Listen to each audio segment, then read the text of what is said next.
నమస్కారం గురుగారు. నమస్కారం.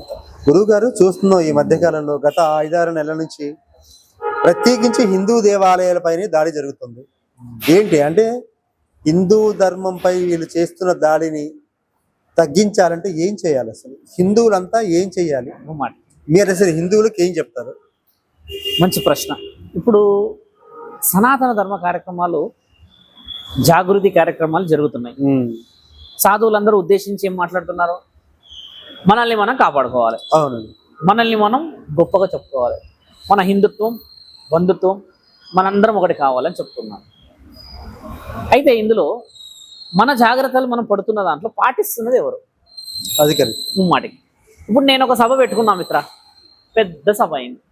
పెద్ద సభ అయినలో 5,000 మంది వచ్చారు. 5,000 మంది సభలో ముగ్గురు 16, 12, 13 సంవత్సరాలు ఉన్నవాళ్ళు.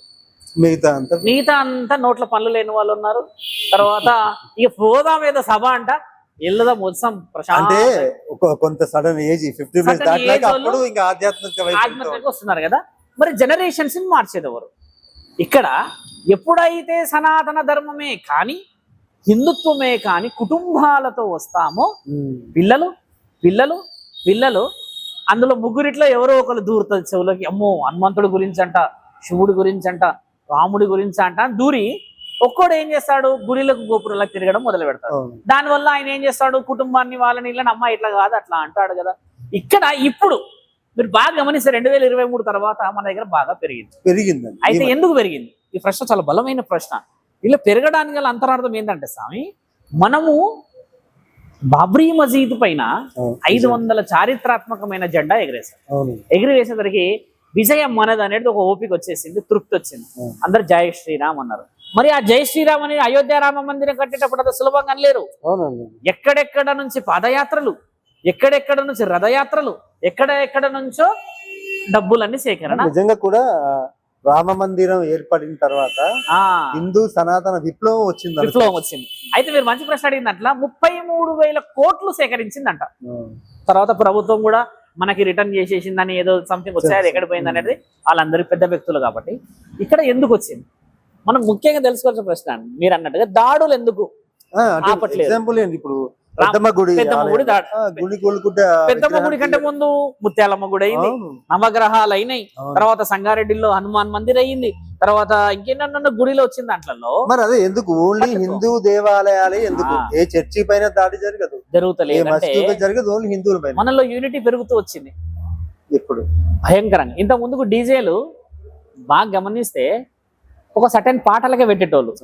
ఇప్పుడు డీజేలు రాముడి మీద పెడుతుర్రు, హనుమంతుడి మీద పెడుతుర్రు, ఇంకేదో పెట్టి అందరము జై శ్రీరామ్ అని గట్టిగా అంటున్నాం. సామూహికంగా పూజ ఇప్పుడు వచ్చింది కదా. ఇప్పుడు వచ్చినప్పుడు ఏమైతుందని అంటే స్వామి, రానున్న భవిష్యత్తు కూడా పట్టుత్వాన్ని ఏర్పరచుకుంటుంది అనేది ఒక ఆలోచన. అయితే రెండో ఆలోచన మనోభావాలను దెబ్బతీసే అవకాశం. ఇప్పుడు పెద్దమ్మ తల్లి గుడిని అలా గులగొట్టిరు అని అంటే సాధువులు చాలా మంది వచ్చినప్పుడు కానీ పరోక్షంగా వెళ్ళారు, యూనిటీ అందరు వచ్చినప్పుడు ఇక్కడ ఏం జరిగిందంటే గుడి అన్న మాట అన్నారు కానీ మా గుడి అన్న మాట రాలే ఆడ. ఇది కావాలి మనకి. ఇక్కడ కావాల్సింది ఏంటంటే గతంలో జరిగిన విషయాలల్లా మీరు మేము అన్నది వచ్చింది. ఇప్పుడు 2 సంవత్సరాల నుంచి ఏమైందంటే మేమంతా సమైక్యత, మనందరం సామరస్యత, మనందరి సౌష్ఠవత్వత, మనందరి యొక్క ప్రజాస్వామ్యం అన్న మాట రావడము ఇంకొక 5-6 సంవత్సరాల వరకు కొనసాగించి వాళ్ళందరూ భక్తి శ్రద్ధలు వస్తాయి. ఇక్కడ మీరు అన్నట్టు మన తత్వం బలం అవుతుంది. ఇప్పుడు నేను చాలా మందిని బాధపట్టే ఒక మాట ఎలా అంటానంటే, నీ బిడ్డలకి నువ్వు ఎందుకు బాధ్యత తీసుకురావు? తల్లిదండ్రులకే బాధ్యత ఎందుకు వచ్చింది? ఇప్పుడు 40 సంవత్సరాలు అనుకుందాం, అవతల వ్యక్తికి 50 సంవత్సరాలు అనుకుందాం. మేము కలిసి ఏం చేస్తాం? సనాతన ధర్మాన్ని ఇట్లా మైకులు బట్టి మాట్లాడడం తప్పితే. ఇప్పుడు పిల్లలకైతే కుటుంబాలు, నా ఇల్లు మారుతుంది శంకర, నా ఇంటి పక్కనే ఇంకో ఇల్లు మారుతుంది, అలా మారుతూ ఆ ప్రాంతం నుంచి ఆ పట్టణం నుంచి జిల్లా నుంచి రాష్ట్రం కదా. ఇది మన యొక్క వ్యూహాత్మకంగా పోవట్లేదు.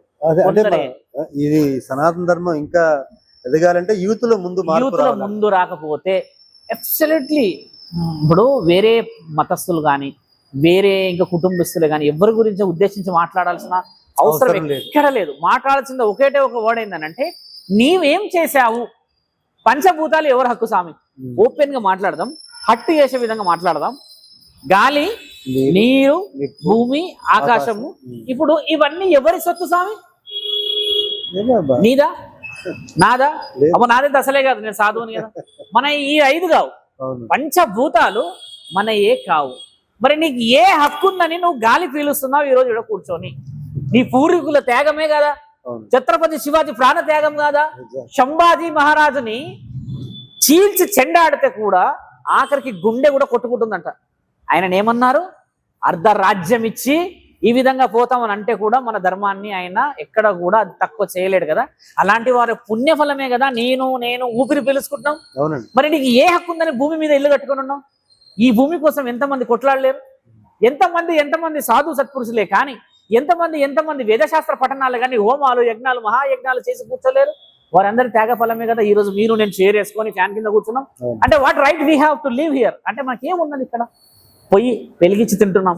ఎక్కడ చెట్లు? నీవు పెట్టావా మిత్ర చెట్టు? లేదండి. ఇంతవరకు మనోళ్ళు పెట్టే చెట్లు ఏం తెలుసా? ఇంత చెట్లే. అవునండి. అది కూడా మన బాల్కాన్ లో మూలకి పెడతారు, అది ఇంతే పెరుగుతుంది. అవునండి. అంతే. పెద్ద చెట్టు పెడితే దానికి మన టైం లేదు కదా. ఒకప్పుడు చెట్టు ఎలా పెట్టేవాళ్ళు స్వామి? ఇంత లావు వేప చెట్టు కనబడుతుందా? అసలు లేదు శంకర. ఇంత లావు వేప చెట్టు, ఇంత పెద్ద రావి చెట్టు, చెట్లే లేవు మన దగ్గర. ఇప్పుడు ఇలా చెట్లు లేని సమక్షమా, ఇలా నువ్వు శోభిక్షంగా ఈ వాతావరణాన్ని కాపాడుకోలేని సమక్షంలో నీవు ఏ విధంగా భవిష్యత్తును నిర్ణయించగలుగుతావు? ఈరోజు మనందరం ఏకం కాకపోతే మరి రానున్న రోజులలో ఇంకేం ఏకమవుతావు నువ్వు?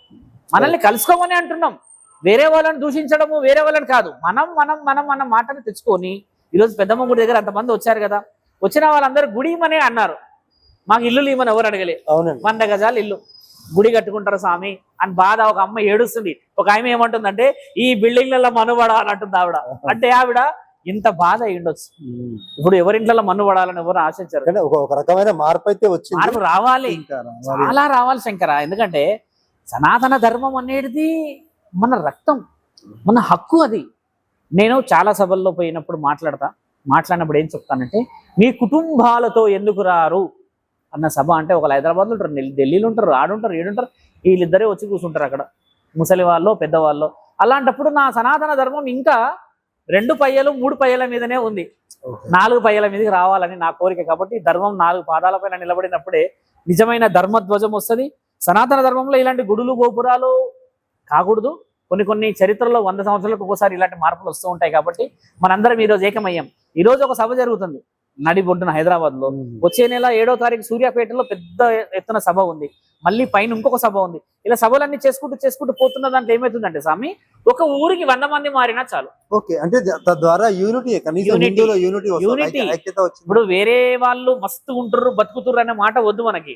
మనం మంచిగా రావాలి, ముందుకు వెళ్ళాలన్న తాపత్రయం ఇప్పుడు మొదలైంది. లేదు, అంటే చాలా ప్రదేశాల్లో చూసాను కదండి, కొన్ని ఏరియాలలో అన్యమత ప్రచారం జరుగుతూ ఒకప్పుడు ఊరుకున్నారు, ఇప్పుడు ఊరుకోవట్లేదు. కొంతమంది సాధువులు ఉన్నారు, వాళ్ళ పేర్లు తీస్తే ఈయనకేం పని లేదు అనుకుంటారు నన్ను. కాబట్టి వాళ్ళకి చెప్పే విషయం ఏంటంటే, మనము గుడిలో దేవతని, పట్టణంలో దేవతని, తర్వాత మన యొక్క ఆశ్రమంలో దేవతను పూజిస్తాం కదా. వాళ్ళు మనతో పాటు ఉంటారు. కానీ వాళ్ళు ఎప్పుడు రుజువు అవుతారు తెలుసా స్వామి? ఈ సాధువుతో దేవుడు ఉన్నాడు అని చెప్పి నీవు సమాజంలో సమస్య పరిష్కారానికి బయలుదేరినప్పుడే. నీ దేవుడు నీ దగ్గర ఉన్నాడు, ఒప్పుకుంటున్నాం. నీ ఇంట్లోనే ఉన్నాడు నీ దేవుడు, నీ ఆశ్రమంలో పట్టణంలోనే ఉన్నాడు. కానీ నీ దేవుడు అక్కడ సమస్య ఏర్పడినప్పుడు ఒక్కొక్కరు ఇలా చేతులు పట్టుకొని బలంగా ఆనకట్ట కావాలని చెప్పి చెప్పలేడా? చెప్పిండు కదా. మరి ఎందుకు బయటికి వెళ్ళరు ఈ సాధువులు? పీఠాధిపతులు, మఠాధిపతులు అడిగే ప్రశ్న ఏంటంటే, ఒక సాధువులాగా మీరు పీఠంలో నుంచి మాకు కొన్ని ఆంక్షలు ఉన్నాయి, మేము బయటికి రాకూడదు, కొన్ని రిస్ట్రిక్షన్స్ ద్వారా మేము లోపటే ఉండాలి, కొన్ని ఆలోచనల ద్వారా మేము ఇక్కడే పూజించాలి, మాకు అలాంటివి లేవు అనుకోవడం నిజమైన భక్తి కాదు. లేదండి, అలాంటిది చాలా మంది ఉన్నారు. పీఠాధిపతులు అందరూ ఏం చేస్తారంటే విజయయాత్రల పేరుతో ఈ రోజు రథయాత్ర జరుగుతున్నప్పుడు పాదయాత్ర చేస్తున్నారు చాలా మంది. మొన్న ఆంధ్రాలో నుంచి సాములు వెళ్ళారు. ఇప్పుడు హైదరాబాద్ లో జరుగుతున్న దాంట్లో తక్కువ శాతంగా సాధువులు ఎందుకు కదిలారు స్వామి? మిగతా సాములు ఎందుకు అంటున్నారు అంటే, నాకు వినబడిన మాట, మాకు పీఠాల్లో నుంచి బయటకు వచ్చే హక్కు లేదు, ఆ అధికారం లేదు అని అంటే, నీ దగ్గర దేవుడే లేడు. మరి కరెక్ట్ ముమ్మాటికి నీ దేవుడు చెప్పిందల్లా ఏమిటి? శ్రీకృష్ణుడు కేవలం నీకేనా దేవుడు? పీఠాధిపతుల యొక్క ముఖ్య విధి సనాతన ధర్మ వ్యాప్తి చేయడం. ఎక్కడ వరకు వస్తావో రా, నిన్ను చూసి ఇంకోళ్ళు వస్తారు. ఒక సాధువు వస్తే ఈరోజు 30,000 మంది వచ్చారు హైదరాబాద్ కానంటే 10 మంది సాధువులు వస్తే మనందరం ఎందుకు రాం? వచ్చిన ధర్మం గురించి అడుగుతున్నాం కదా. 10 మంది వచ్చేసి మనము మా ఆశ్రమాన్ని డెవలప్ చేయని అడుగుతున్నామా? మన కార్యక్రమాల్లో సాధువులు రాకపోతే ఎవరు వస్తారు స్వామి? వాళ్ళందరూ ఇప్పుడు నేను విన్నా 4-5 రోజులు మాటలు వింటే చెప్పే మాటలకి ఎంత పిచ్చి ఈ ఆలోచన తెస్తున్నారంటే స్వామి. దేవత రిస్ట్రిక్షన్స్ గీస్తుందా స్వామి? ధర్మానికి రిస్ట్రిక్షన్స్ లేవు శంకరా. నువ్వు బయటికి రాలేవు చేస్తలేవు అని అంటే నీకు ఈ తత్వం వేసుకున్న దానికి అర్హత లేదు అని అర్థం.